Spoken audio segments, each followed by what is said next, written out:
Pujakan nama Tuhan. Shalom. Shalom. Apa kabar di pagi hari ini? Bagaimana kabarnya? Apa kabar pagi hari ini? Dahsyat, luar biasa. Sekali lagi, apa kabar pagi hari ini? Nah, itu dong.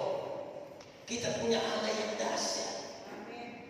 Kita bilang kita luar biasa, tapi kita kayak orang belum pernah makan atau tidak makan. Kita kehilangan power, kita kehilangan tenaga. Dengar, hari ini ketika engkau ada karena kebaikan Tuhan. Kita ada bukan karena kita hebat. Kita ada karena Allah yang kita sembah adalah Allah yang hebat. Boleh bilang kiri kanan, Yesus dahsyat. Amin. Amin. Nah, puji Tuhan, selamat bapak pulang. Dengan pengembangan di tempat ini, hamba-hamba Tuhan, bahkan orang tuaku yang setia, yang semangat, boleh bersama-sama untuk memuliakan Allah. Kami ada di Kota Balikpapan karena pelayanan yang Tuhan percayakan untuk melayani orang-orang yang sangat membutuhkan Tuhan.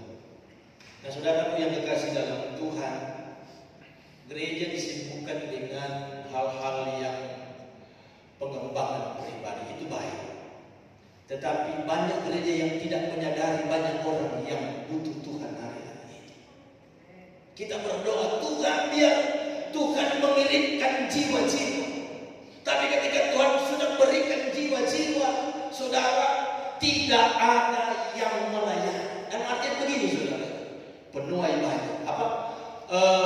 Tuayan banyak, tapi penuainya kurang.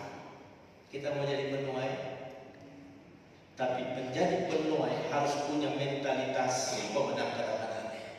Itu sebabnya judul khotbah di pagi hari ini adalah mentalitas pejuang pemenang versus mentalitas pecundang. Ya, kita mengalir, ya. Karena Allah yang kita sembah adalah Allah yang hebat. Allah yang kita sembah adalah Allah yang luar biasa. Allah yang setia, yang tidak pernah tinggalkan kita sedetik pun. Saya mau sampaikan, siapa yang seminggu ini diberkati Tuhan oleh katakan. Saudara, kita diberkati Tuhan. Ada orang mengatakan bahwa dia diberkati ketika dia usahanya berhasil melimpah-limpah.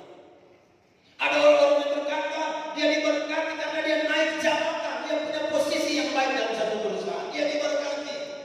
Tapi saya mau sampaikan hari ini, diberkati dalam pandangan Allah adalah mengalami Tuhan dalam hidup kita. Tidak sedikit orang yang secara materi berlimpah, tapi kehilangan damai sejahtera. Tidak sedikit orang yang punya posisi yang hebat dalam satu perusahaan, tapi dia kehilangan damai sejahtera. Saya mau sampaikan hari ini, mentalitas seorang pemenang adalah menyadari bahwa apa yang dialami ada Tuhan di dalam hidupnya. Amin.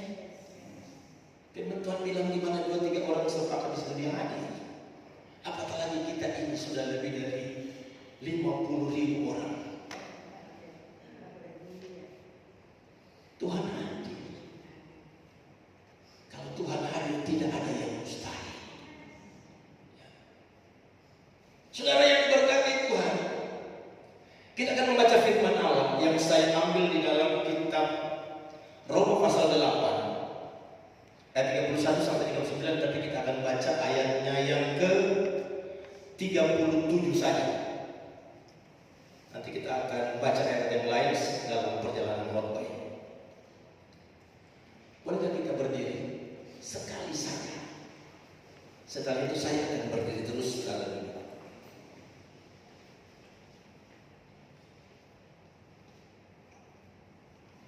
Kita baca ayat yang ke-37 di dalam nama Tuhan Yesus Kristus 2-3.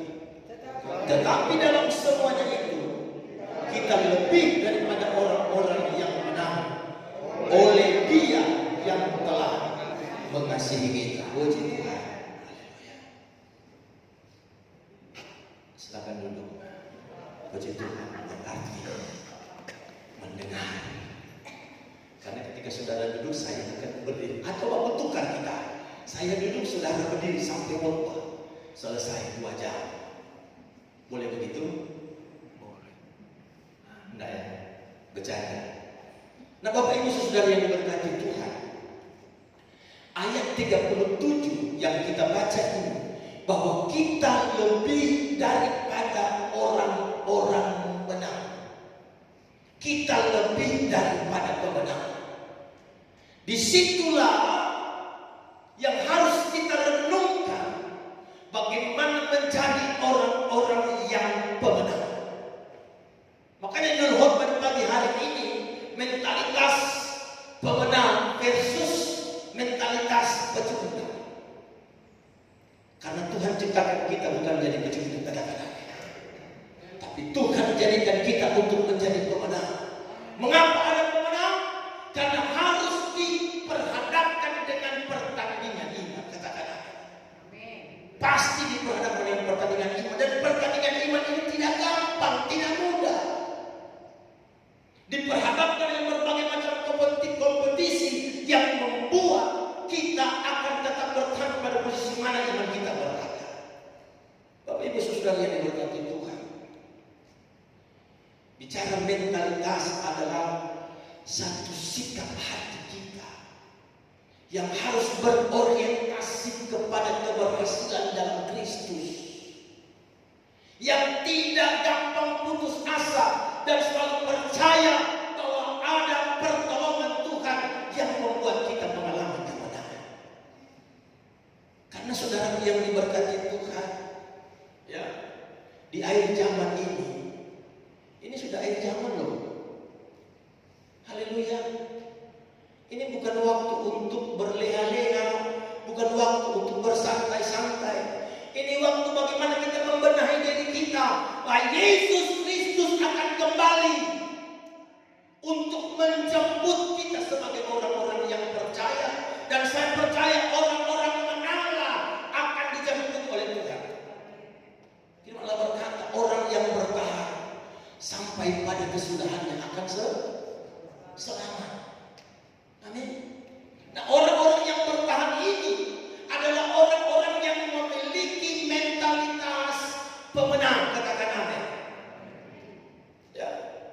Firman Tuhan katakan bahwa kita diwajibkan untuk menghadapi perlombaan iman. Dalam Ibrani pasal 13 menjelaskan kepada saya dan saudara bahwa sesungguhnya Tuhan Yesus tidak pernah berubah dahulu, sekarang, sampai selama-lamanya. Bapak Ibu Saudara yang diberkati Tuhan, kita akan melihat bahwa firman Allah mencatat ada orang-orang yang memiliki mentalitas pemenang. Saudara buka dalam kitab 1 Samuel pasal yang ke-17. 1 Samuel pasalnya yang ke-17. Kita akan membaca mulai ayat yang pertama. Kita akan baca mulai ayat yang pertama, saudara. Maka kita akan mendapati bahwa ketika bangsa Israel diperhadapkan dengan pertempuran melawan orang Filistin, maka disitulah akan kita lihat atau akan diklasifikasikan bagaimana orang-orang yang memiliki mentalitas pemenang dan mentalitas pejuang. Nah, Bapak Ibu Saudara yang berkati Tuhan, kita buka dalam 1 Samuel pasal 17.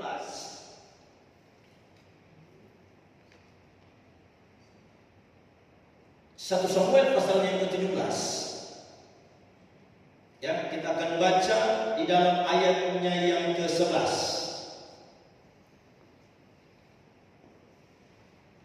Kita tidak baca semua ya, tapi kita baca ayat yang ke-11 saja. Firman Tuhan demikian, ketika Saul dan segenap orang Israel mendengar perkataan orang Filistin itu, maka cemaslah hati mereka dan sangat ketakutan. Nah, ayat 11 ini menjelaskan bagaimana Saul dan bangsa Israel itu mereka cemas ketika mendengar perkataan Goliat. Ya.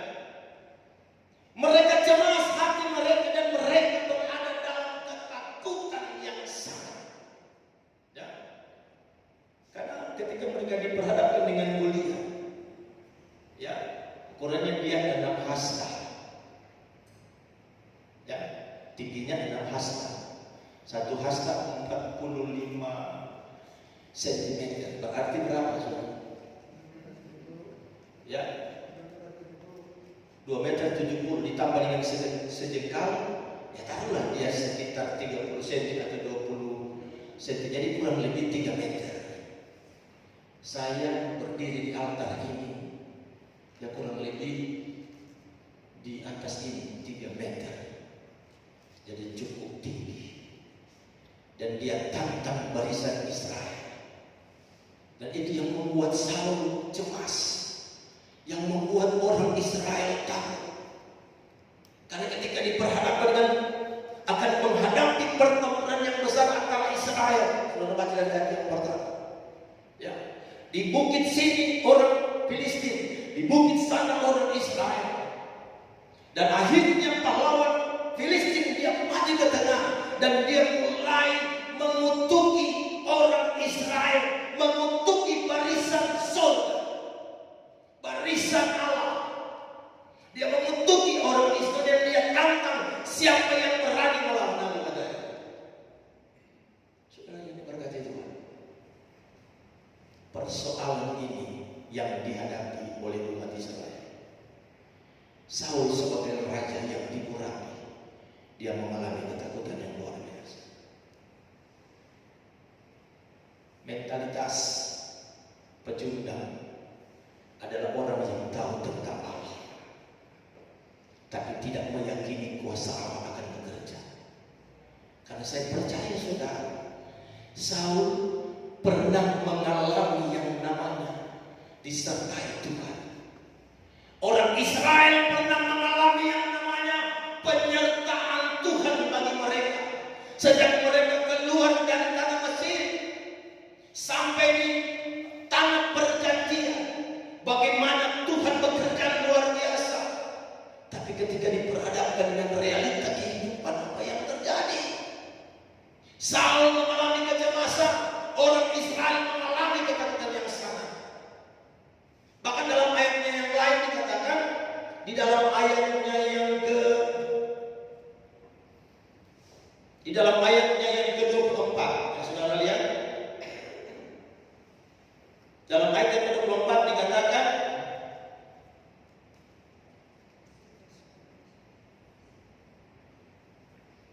ketika semua orang Israel melihat orang itu, apa?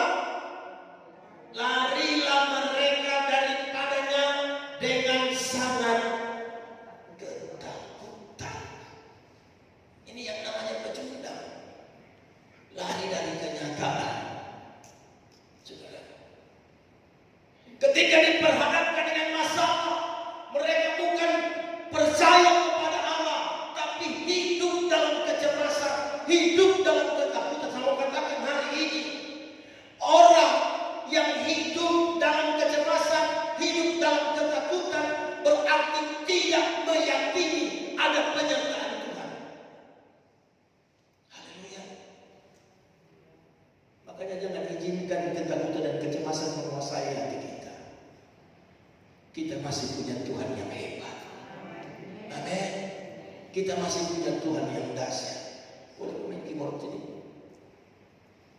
Karena dia lebih suka menyanyi. Nah saudara, ketika Saul mulai galau, Daud main apa? Dia memainkan kecapi supaya hati yang galau tadi itu menjadi penuh dengan sukacita. Makanya kalau lagi galau, memuji Tuhan. Amin. Ya, karena dalam pujian Tuhan hadir. Dalam pujian Tuhan hadir saudara. Bukan saya nggak suka lagu sekuler, saudara. Tapi untuk apa kita nyanyikan lagu tidak membangun iman kita? Ketika kita nyanyikan pujian, aku punya Tuhan yang besar, yang telah berjanji dan sanggup menggenapi sepakat percaya kuasanya ku terima sekarang kemenangan darimu. Saat kita hadapi persoalan, saat kita hadapi masalah, jangan lihat diri kita. Diri kita terbatas, tapi lihat Tuhan yang sanggup menolong saya dan saudara. Tapi kalau mentalitas pecundang saudara, ketika ada masalah, yang mereka lihat adalah hidup mereka terbatas. Ya, makanya keterbatasan manusia menimbulkan ketakutan dan kecemasan. Apatah lagi lari, tidak mau menghadapi persoalan itu. Bagi anak Tuhan, hadapi persoalan. Jangan lari dari persoalan. Katakan amin. Jangan pernah takut hadapi persoalan, karena kita punya Yesus yang hebat. Haleluya. Mentalitas pecundang lari dari kenyataan, ya. Tidak mau mensyukuri segala yang terjadi dalam hidupnya. Saya sampaikan buat saya dan saudara, apa yang kau alami hari ini ada maksud dan rencana Tuhan dalam hidup. Haleluya. Mengapa Tuhan yang selalu berhadapkan Israel dengan Mesir, dengan Filistin, supaya Israel tetap berbaut kepada Tuhan. Haleluya. Sekalipun dicela, sekalipun dihina, sekalipun diremehkan oleh orang Filistin, tapi pada saat kita memandang diri kita, kita tidak ada apa-apanya. Makanya kita harus memiliki mentalitas orang pemenang. Amin, saudara. Nah, kita akan lihat bagaimana orang yang memiliki mentalitas pemenang di dalam kitab ini.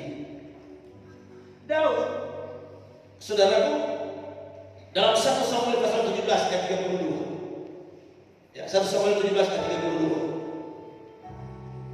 Apa firman Tuhan katakan? Buat satu orang membacakan firman Tuhan, bantu saya, saudaraku, dengan suara nyaring. Ayat 32. 1 Samuel 17 ayat 32 demikian. Berkatalah Daud kepada Saul, janganlah seseorang menjadi tawar hati karena dia. Hambamu ini akan pergi melawan orang Filistin itu. Haleluya, puji Tuhan. Orang yang memiliki mentalitas pemenang, dia tidak akan pernah tawar hati apapun yang terjadi, karena dia tahu Yesus Allah yang disembah adalah Allah yang besar. Jangan pernah tawar hati. Seperti garam kalau sudah ditawar, sudah tidak ada lagi gunanya. Orang yang tawar hati tidak ada kekuatan. Amin. Orang yang tawar hati tidak akan pernah melihat mujizat. Haleluya. Daud, dia tidak tawar hati. Dia berikan kekuatan kepada Saul. Aku percaya bahwa Tuhan yang kusembah, dia Allah yang setia. Amin. Dan ayat berikut dikatakan dalam ayatnya yang ke-34, orang yang memiliki mentalitas pemenang. Apa dikatakan dalam ayat 34?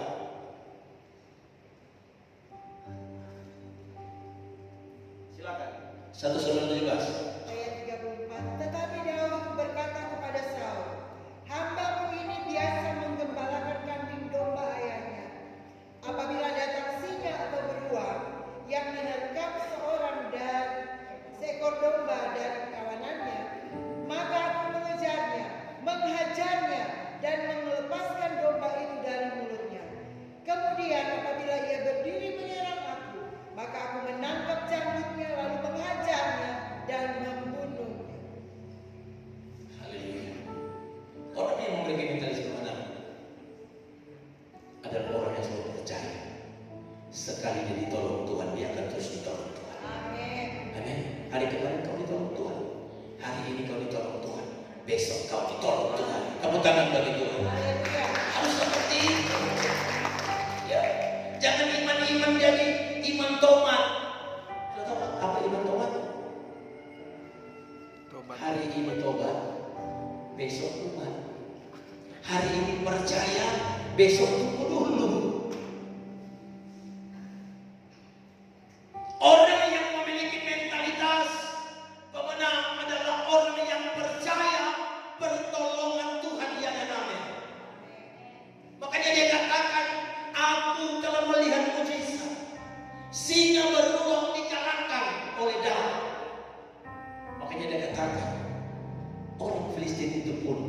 akan sama seperti singa dan beruang. Itu iman Daud.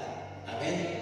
Karena dia melihat mukjizat yang telah Tuhan lakukan dalam hidupnya. Siapa yang ya. Daud orang yang tidak dianggap. Daud orang yang tidak dipedulikan, saudara. Mengapa saya katakan demikian? Waktu Samuel datang untuk memurapi raja, Daud tidak ada di rumah Isai. Daud tidak ada. Daud sementara mengembangkan kambing domba. Ya. Bukan banyak dombanya, cuma 2-3 ekor, saudara. Tapi Daud, dia tetap punya hubungan dengan Tuhan. Ya. Sekalipun tidak dipedulikan, sekalipun tidak dianggap, tapi dia istimewa di hadapan Allah. Orang yang memiliki mentalitas pemenang adalah orang yang memiliki hubungan yang dekat dengan Tuhan. Haleluya. Haleluya. Haleluya. Dekat dengan Tuhan. Ya. Dia percaya bahwa Tuhan menolong dia kemarin, dan hari ini Tuhan tolong, besok juga dia Tuhan tolong. Itu baru hilang. Ya. Jangan hari ini diberkati, Tuhan terima kasih. Saudara, bensin kurang, sudah pada mengeluh. Capek antri. Baru begitu saudaraku, banyak orang berteriak. Kehilangan kepercayaan kepada Tuhan. Wong diam saja, tunggu saja waktunya. Responnya salah. Yang kalau bensin jarang atau pertalite jarang, percaya pasti ada. Tapi manusianya mental pejuang langsung respon salah. Inilah beginilah, aku sudah capek antri. Mentalitas pemenang, dia menunggu waktu yang terbaik. Hari ini selancar toh. Masih dapat, satu saat nanti mau cari pertalite soalnya mau ada. Pasti. Ya.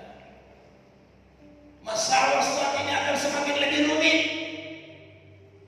Tapi orang yang memiliki mentalitas kemenangan, dia akan mampu bersyukur.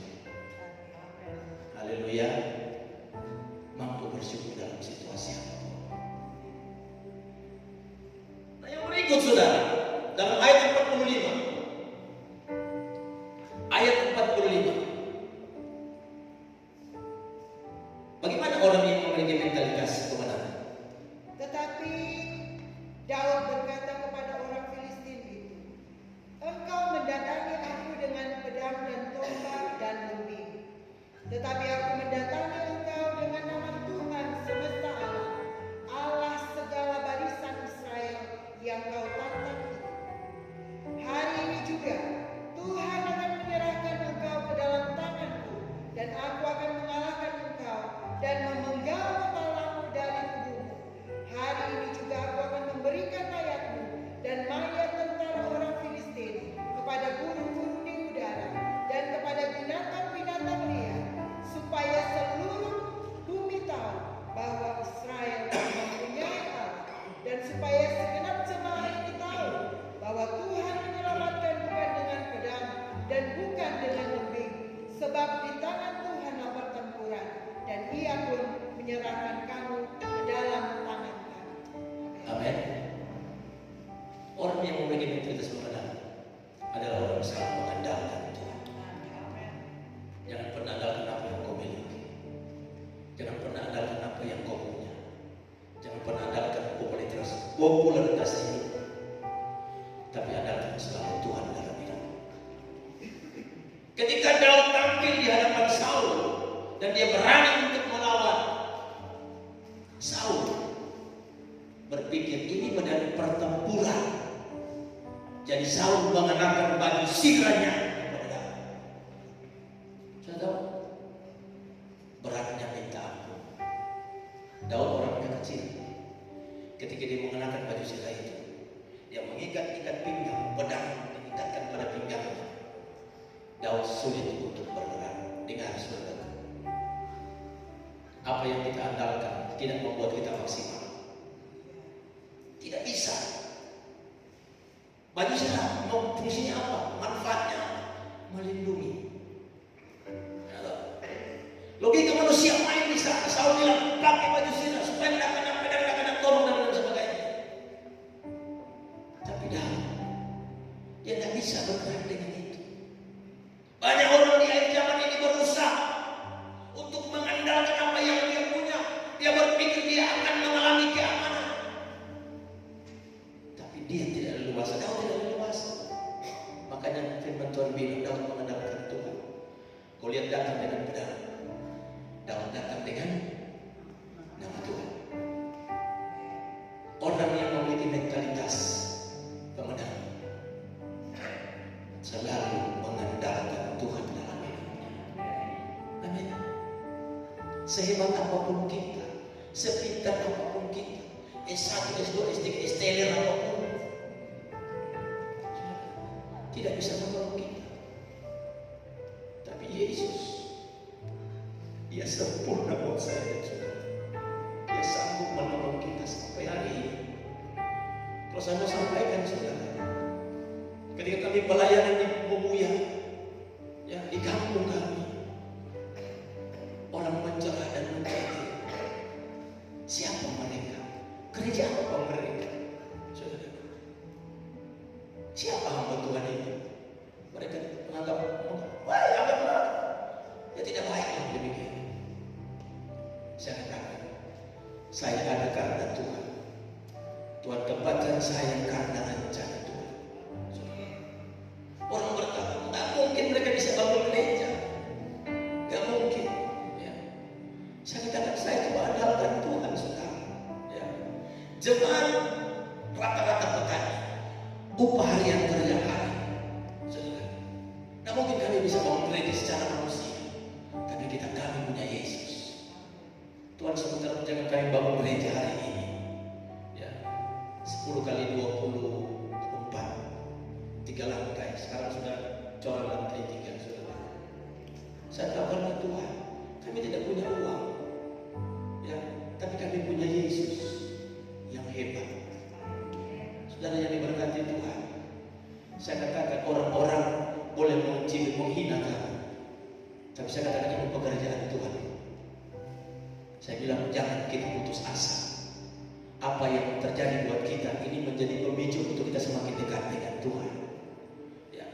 Ketika kita mungkin disakiti, kita tidak dianggap, kita orang anggap, orang pandang enteng dan lain sebagainya, kita berserah kepada Tuhan. Pertebal iman kita, pertebal doa kita di hadapan Allah. Tuhan bekerja tepat pada waktunya. Haleluya. Saya datang di Bobuya, gereja belum membangun. Ketika saya katakan kepada jemaat, kita mau bangun gereja. Para majelis jemaat, mereka sudah dongkol dengan kepala karena belum ada uang. Tapi saya bilang, peletakan batu pertama. Mereka dalam hati, mereka bilang, tapi mereka tidak berani ngomong, saudara. Ya.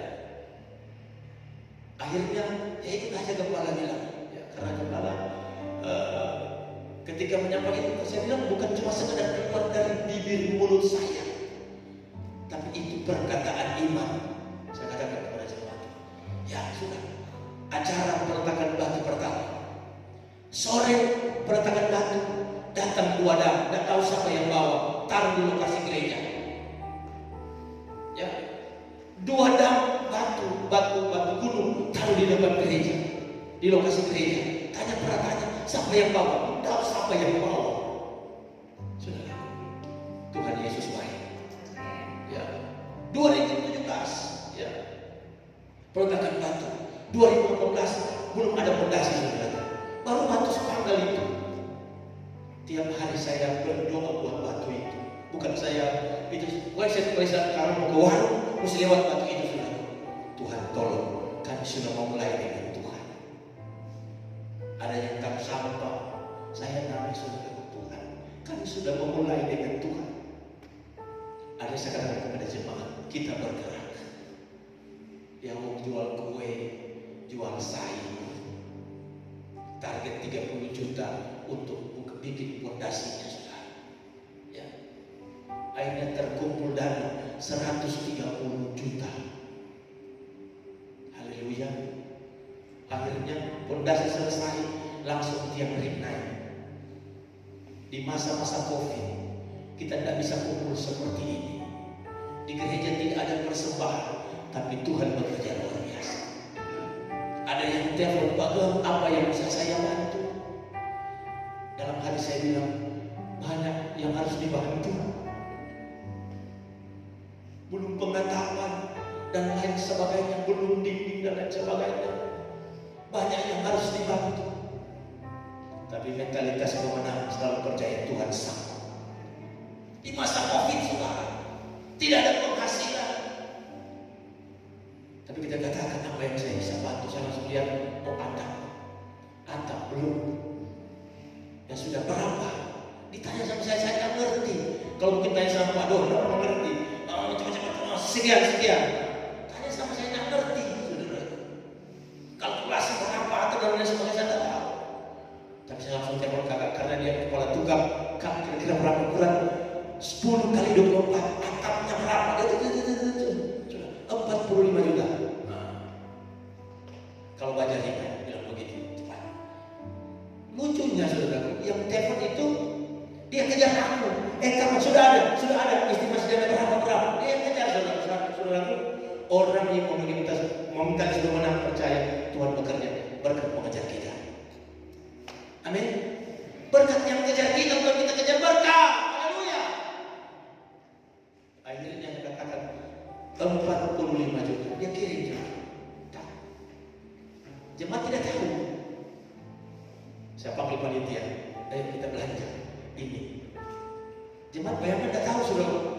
Pada masa COVID tiba-tiba datang baja ringan yang taso itu ring sampai sepandek itu datang.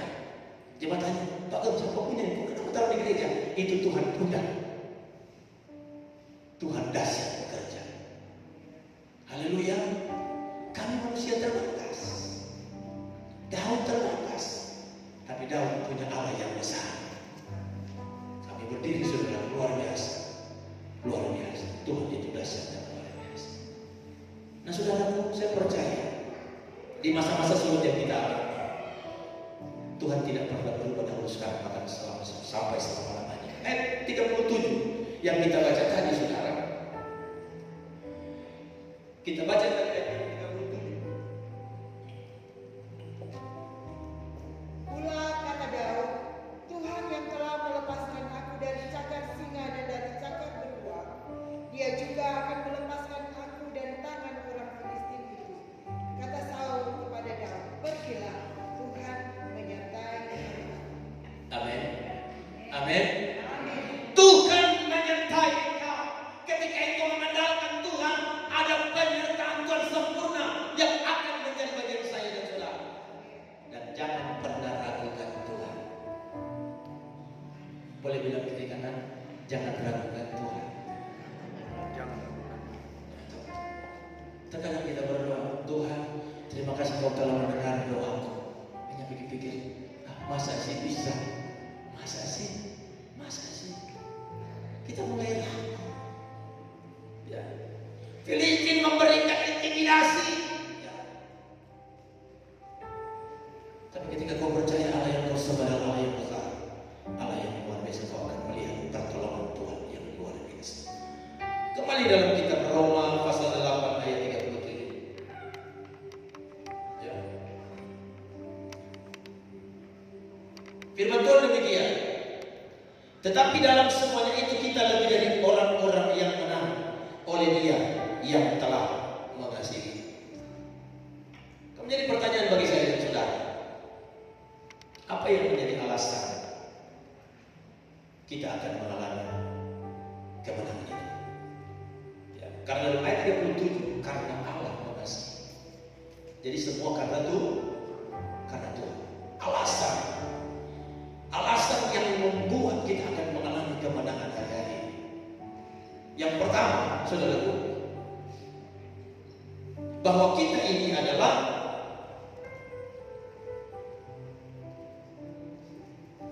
Allah berpihak pada kita. Ayat 31 apa saudara baca? Ayat 31. Saudara lihat apa? Firman Tuhan bilang. Ya. Ayat 31. Sebab itu apa yang akan kita katakan tentang semuanya itu? Jika Allah di pihak kita, siapakah yang akan melawan kita? Amin. Amin. Kalau Allah di pihak kita, siapakah yang akan melawan kita? Tidak ada. Saudara sekolah minggu tidak ada. Dor.